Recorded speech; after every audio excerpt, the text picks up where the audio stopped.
ایک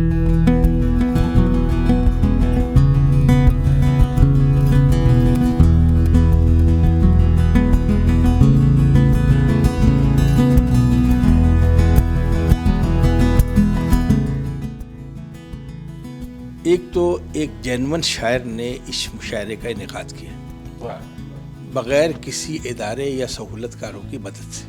اگر انہوں نے یہ زبان کا پلیٹ فارم جو ہے اس کی ضرورت محسوس کی ہے تو مجھے پورا یقین ہے کہ ان کے ذہن میں اس کا بہت اچھا خاکہ ہوگا. عماد اظہر ایک ضمانت ہے کہ اس نے یہ کام کرنا ہے اور کامیاب کر کے دکھانا ہے. کہ اگر یہ استقامت کے ساتھ کھڑا رہا عماد تو ریختہ وغیرہ آپ شاید مقابلہ نہ کر سکے اس چینل کا جو لیٹسٹ ٹیکنالوجی اور نئے ذہنوں کے ساتھ اکوپڈ ہوئی ہے.